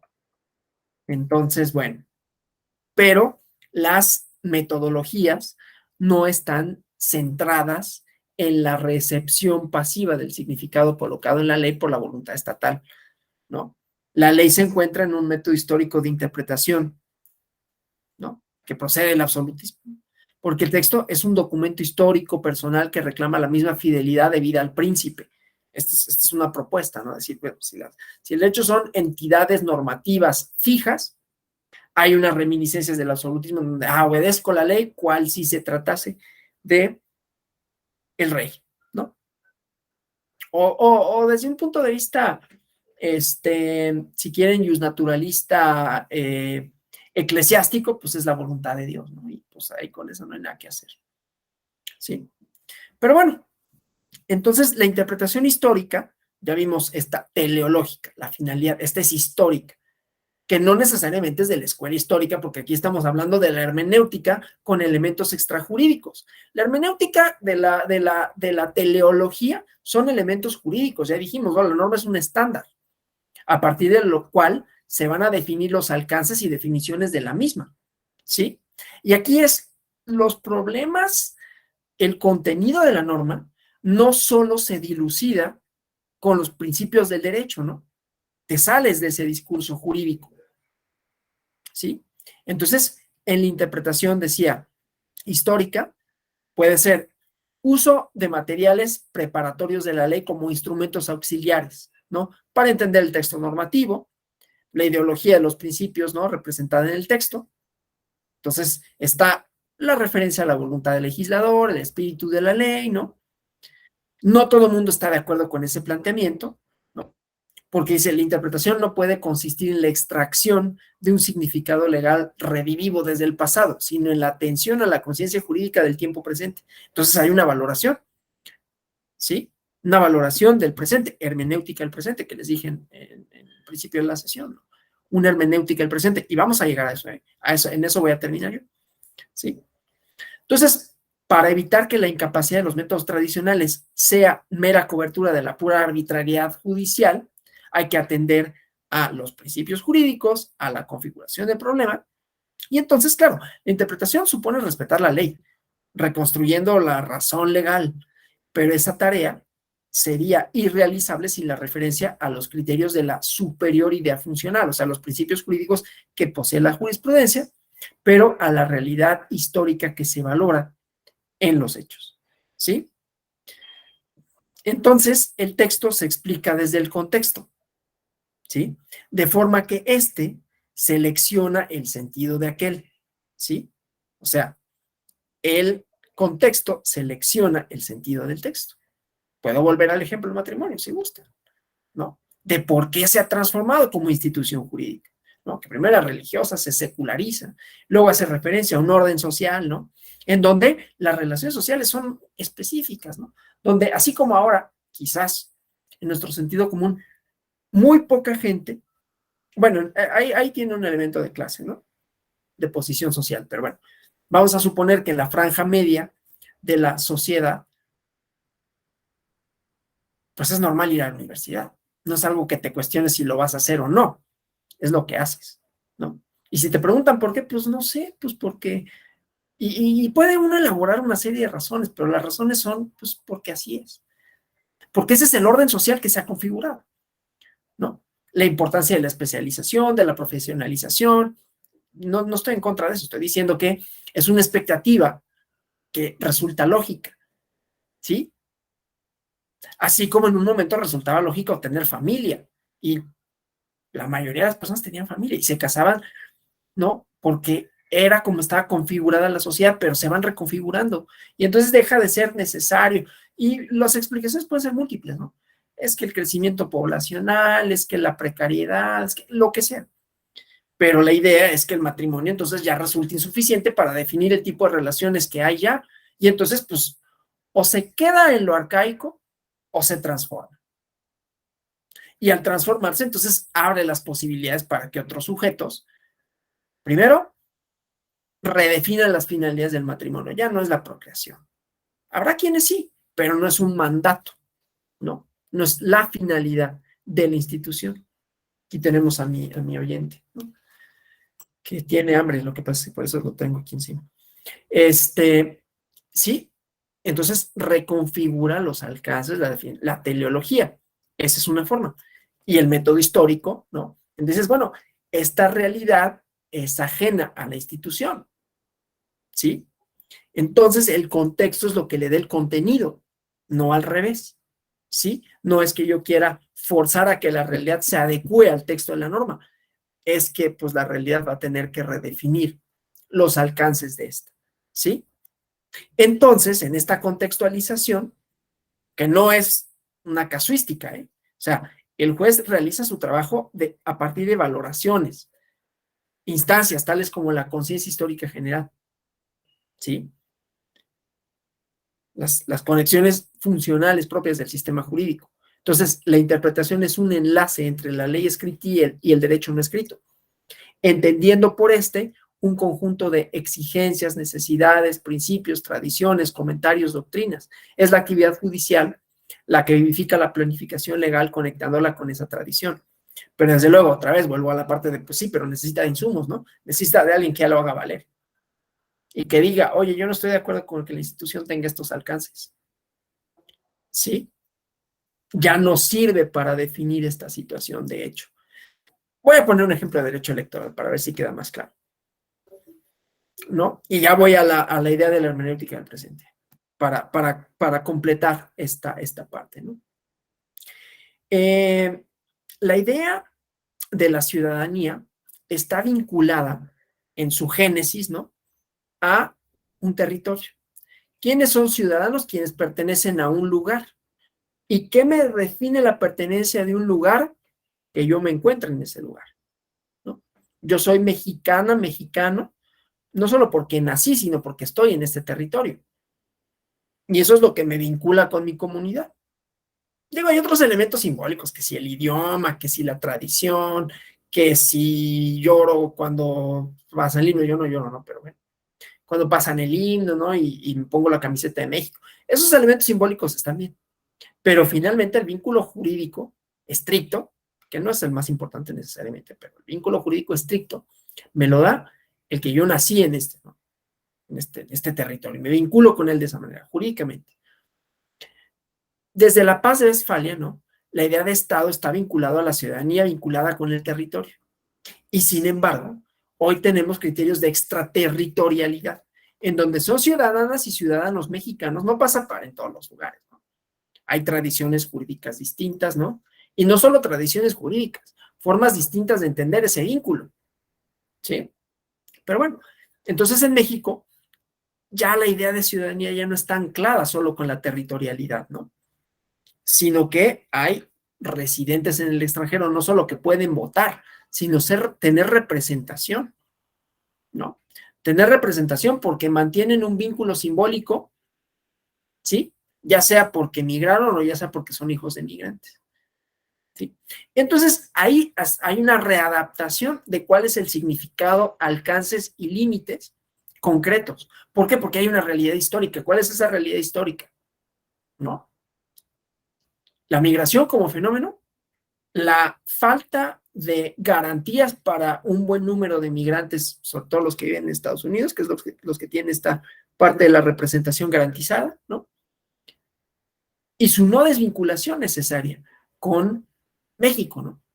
En la interpretación que se hace sobre esto, y son los alcances del 35 constitucional, pero se dice, a ver, no pierden su estatus de ciudadano, porque para perderlo no hay en la definición jurídica el criterio de territorialidad, pero merecen representación porque son un grupo vulnerable. Son un grupo vulnerable porque hay una serie y ahí va una elaboración histórica con relación a esto, ¿sí?, que redefine, como decía, la idea de ciudadanía, ¿sí? Entonces, son estos elementos contextuales los que hacen que haya una interpretación del derecho, de la norma, de sus alcances, de su contenido, de sus definiciones, de sus instituciones, ¿sí? Bueno, entonces, esto obviamente necesita de una racionalidad, por lo menos, ¿no? Si no es un método formal en donde diga paso 1, paso 2, paso 3, lo que sí necesitamos son algunos controles, ¿no? O sea, que haya correcciones materiales del resultado, que haya una exigencia, ¿no?, de hacer aceptable ese resultado a las partes, ¿no?, los ciudadanos, etcétera, ¿no? Entonces, hay una precomprensión, ¿no? O sea, el contexto, el horizonte en donde se mueve el intérprete, que no puede ser necesariamente identificado con posiciones ideológicas o sentimentales, ¿no?, sino casos concretos en donde hay un análisis de cuál es la realidad social que circunda un problema determinado y que eso, ¿no?, sea el elemento a partir del cual hay una interpretación objetiva, ¿no?, una delimitación del contexto, ¿sí?, una delimitación del horizonte, una precomprensión, ¿sí? No sé si en la clase de hermenéutica vieron esta idea de la precomprensión heideggeriana, ¿no? Nacemos en un mundo, pero ese mundo pues tiene una cierta racionalidad, está preinterpretado, ¿no? Nosotros llegamos y ya hablaban español las personas, o el idioma que haya sido donde hayamos nacido, ¿no? Y ya había una cierta lógica del día, de la noche, de las actividades. O sea, yo no me despierto, en eso es magistral Kafka, ¿no? Yo me despierto y yo ya sé quién soy, no despierto un día y soy un escarabajo, ¿no? para quienes conozcan la idea de la metamorfosis, ¿no? Y eso cambiaría todos mis horizontes interpretativos, toda mi relación con el entorno. Entonces, hay un entorno previo. Entonces, hay una precomprensión del entorno, un entorno normativo, un entorno social, del que ya somos parte, ¿no? De que hay una serie de significados compartidos. Entonces, eso hay que comprender, ¿sí? Entonces, tanto el caso concreto enjuiciado como el horizonte general del jurista, ¿no? Son un horizonte para la interpretación, ¿sí? Entonces,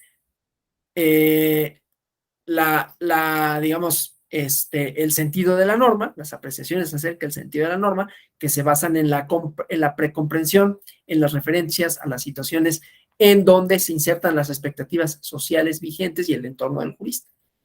Otra vez, es la idea de la hermenéutica del presente, ¿sí? Los elementos, ¿qué digo? Es el presente de ahorita, pero el presente va a ser presente en el futuro, ¿no? O sea, cuando estemos en el año 2050, pues ese va a ser el presente que ahorita será el futuro.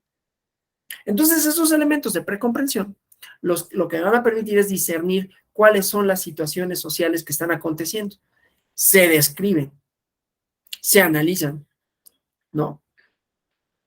Y condensan entonces el contenido interpretativo. ¿Cuál es la hermenéutica del presente como metodología? Y dije algo previamente, ¿no?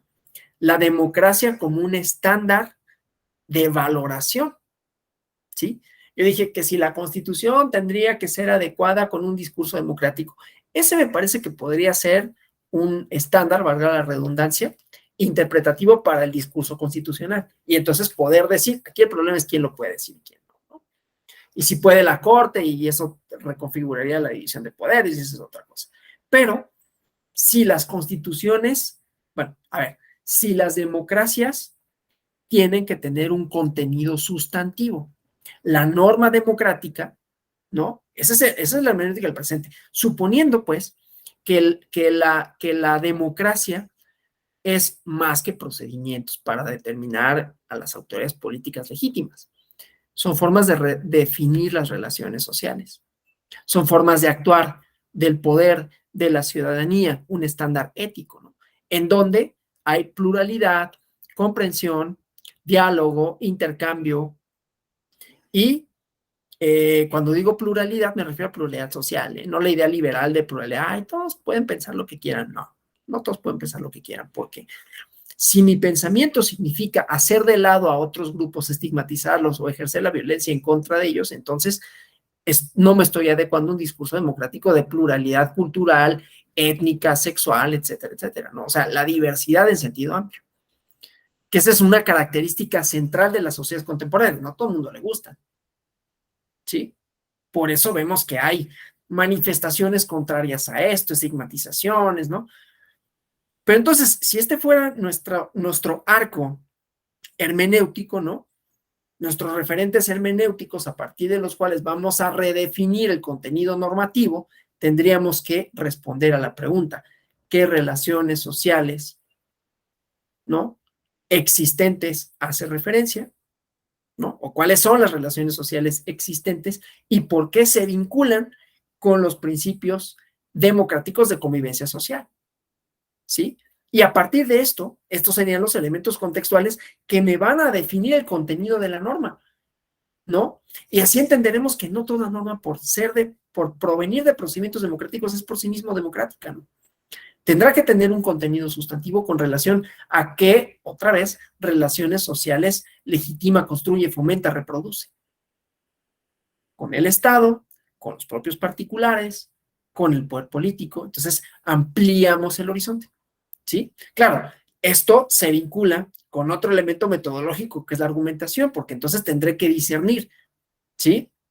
El problema está en que ese discernimiento no atiende únicamente a criterios que están explicitados en la norma, pero que sí se pueden conocer, que sí se pueden definir de la realidad social, en el entendido de que no todas las realidades sociales son iguales, ¿sí? En el entendido entonces de que tendremos que analizar, ¿sí? Los diferentes contextos, aún dentro de un mismo país, aún dentro de una misma región, ¿sí? Tenemos, por ejemplo, en México, la parte del pluralismo jurídico, ¿no? En donde hay órdenes sociales diversos, ¿sí? ¿No? Lógicas jurídicas diferentes que responden a necesidades distintas, estoy hablando de los pueblos originarios, en donde habrá otro tipo de relaciones sociales deseadas y deseables y que no necesariamente, ¿no? Se relacionan con los cánones de universalidad que nosotros queremos que se relacionen. Es un desafío, es un problema. Entonces, hay que conocer y discernir cuáles son los elementos contextuales antes de llegar a una definición. Por lo tanto, nuestros a prioris tampoco son tan ciertos, ¿no? O no en todos los casos. De esto está lleno de controversias en el mundo, ¿no? Por ejemplo, en Francia había y luego hay un cómic, Persepolis, ¿no? Luego, quien les interese estas partes creo que yo lo había mencionado en la clase anterior. Es que fue hace una semana y media, ¿no? Por eso no me acuerdo si lo mencioné o no, pero es el resignificado que hace una chica de Irán sobre su situación, sobre sus circunstancias, pero que no pierde una identidad que para los occidentales era el velo y todo esto es opresivo, y ella dice, no, porque yo no estoy ahí, yo no estoy inmersa en esa relación, pero sí me significa como persona porque es lo que me da identidad, aunque no esté de acuerdo con el discurso de opresión, pero es que yo no le estoy dando ese significado, sino de vínculo simbólico con un lugar, ¿sí? Entonces es mucho más difícil que solo decir, hay símbolos indefectibles de opresión. Iba al caso francés, ¿qué pasó, no? Con el uso de la burka. Y entonces decían, bueno, no, pero a ver, nosotros somos es un poco un mito, ¿no? Pero bueno, mañana va a ir una conferencia sobre mitos para quien le interese. Los mitos del poder absoluto. La doy yo, por eso hago el comercial. Pero bueno, entonces la idea mitificada de que Francia es como en donde comienza la libertad y la igualdad y la fraternidad, pues eran países colonialistas, ¿no? Pero bueno, el chiste es que pues nosotros que creamos las instituciones de la Declaración Universal de los Derechos Humanos, la República, ¿no? Todo este orden racional de expectativas, ¿cómo es que vamos a permitir un símbolo de opresión tal como la burka? Dice, pues es que eso es tuyo. Esa es tu definición de opresión, yo no me siento oprimida. Entonces, hay otra serie de elementos contextuales que no son solo los universales en la atribución de contenido. Entonces, se necesita de una argumentación, de un análisis histórico más fino que solo el universal proporcionado por estas ideas pues de estandarización de lo que se espera que sea racional, ¿no? Entonces, como vemos, son problemas que tienen como distintos componentes. Hasta aquí, preguntas, comentarios. ¿Todo más o menos bien? Bueno, pues en la espera de que les haya parecido pues más o menos interesante, que les haya dado, ¿no? Como algunos horizontes de qué va la hermenéutica, por qué es importante analizarla, ¿no? Y estos contenidos teóricos que abarcan lo ontológico, lo epistémico y lo metodológico, los porqués de la norma, los contenidos, los alcances, y a partir de ahí, estos esquemas de interpretación que básicamente los que cubrimos fueron dos, ¿no? Alejados de las interpretaciones normativas desde la norma, que era esta de la teleología y del método histórico en donde los elementos contextuales determinan el contenido de la norma, y la teleología, que son las finalidades de una cierta institución social, ¿no? Y la idea, pues, de la hermenéutica del presente y la democracia como el estándar para valorar y determinar, por lo tanto, el contenido del derecho, que desde esta posición nunca está previamente definido. Bueno, pues espero que haya sido por lo menos más o menos interesante, didáctico, ¿no? Y que haya abierto algunas preguntas o algunos horizontes, ¿no? Y que no se hayan aburrido así de 7 de la noche hasta el cuarto para las 9 para esto. Bueno, muchísimas gracias, hasta la próxima y que descansen, feliz inicio de semana. Gracias, doctor Alonso. Hasta luego. Gracias, hasta luego. Un gusto. Hasta luego, doctor. Adiós, buenas noches.